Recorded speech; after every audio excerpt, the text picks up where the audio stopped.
me, Scherla Brazal, and welcome back again to my YouTube channel. So for today's video is I will be sharing to you my tips on how to start a YouTube channel. So I have my 12 tips, so without further ado, let's go to the video.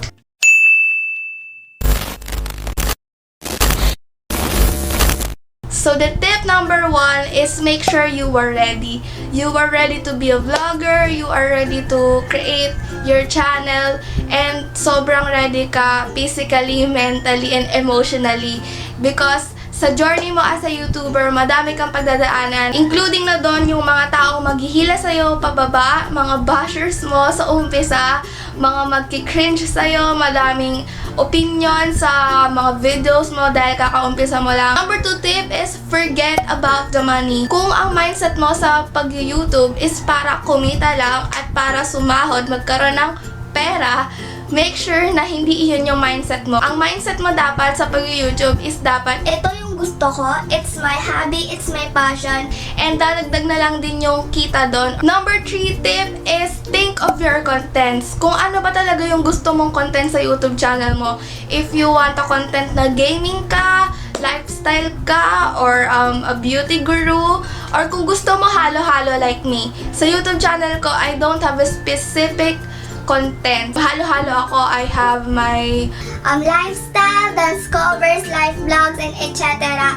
Pwede ka rin naman mag-focus sa isang content like if you're into gaming, pwede ka makilala as a gaming channel. So, in creating your contents, make sure na wag mema. Mag-isip ka ng mga trending contents at sabayan mo yung uso para makilala ka ng tao. Dahil sa technique na yon, yun yung way para mag-grow ng sobra yung channel ko. Number 4 tip is make sure you have a good equipment for vlogging. Mostly, nagsisimula sila using their phone. Make sure na maganda yung quality ng phone mo or yung mga equipment na gagamitin mo para mapaganda lalo yung mga videos mo. Make sure you have a good lighting sa pagbablog.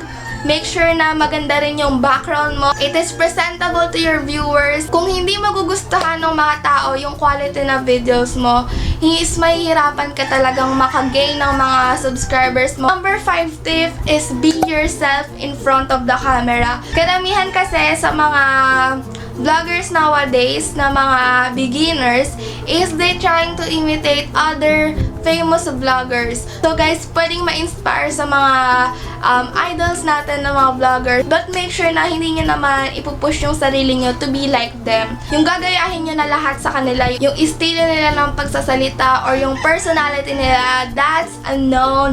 Number 6 tip is that be consistent. Dapat consistent ka once na nag-start ka na kasi mabibitin yung mga viewers mo yan and talagang mauudlot yung pag-grow ng channel mo. Be consistent sa pag-upload ng videos. Number 7 tip is that create your schedule.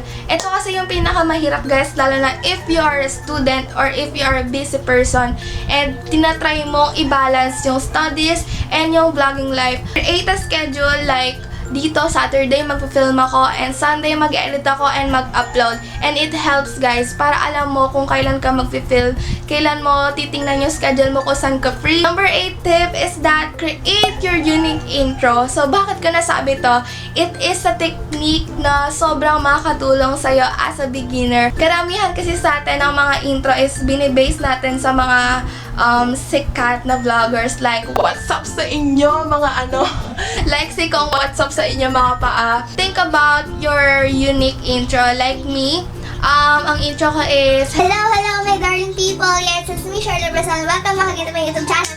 so, dun ka nila makikilala sa unique intro mo na yun. Pag narinig nila yung intro mo na yun and masasabi nila, si ganito to, si ganyan yan. Number 9 tip is think of your ideal video length. So, ito yung isa sa mga mali ko when I was starting in YouTube. So, as a beginner, sobrang daldal natin. Sobrang dami nating gustong sabihin. For me, in my opinion, mga videos nyo as a beginner is dapat hindi siya lalagpas ng 10 minutes. Bakit ko nasabi yun? Kasi pag nag-exceed nyo siya ng 10 minutes, yung mga new viewers nyo or yung mga fans nyo is pwedeng maboard sa video nyo. Unless na lang, diba, kung may solid fans ka na agad before ka mag-start or kung sikat ka na talaga before ka mag-start ng YouTube, pwede ka na mag-exceed doon na maging madaldal ka na sobrang haba ng video length ng mga videos mo. Ngayon, ina-apply ko pa rin siya yung sobrang hindi mahahabang videos kasi gusto ko na mapanood talaga siya ng buo ng mga tao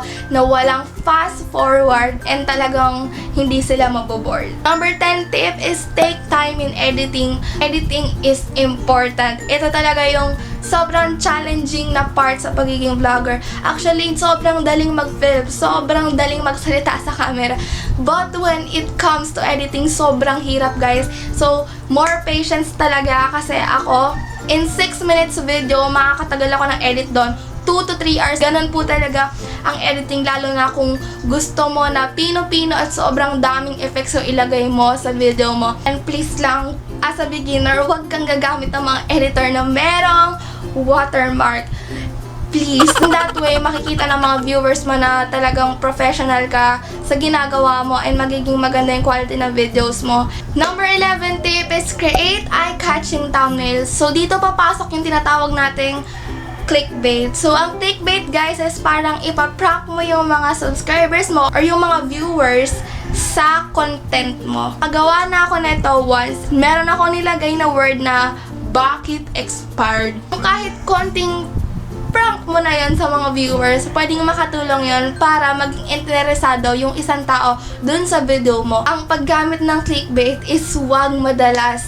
Dapat hindi tayo masyadong gumagamit ng clickbait kahit ito ay isa sa mga techniques and strategies as a YouTuber kasi pwedeng makilala ka nila as a clickbait queen or clickbait king. Dapat maging maganda ito sa mata, yung eye-catching talaga kasi ito yung first impression ng mga viewers sa isang video.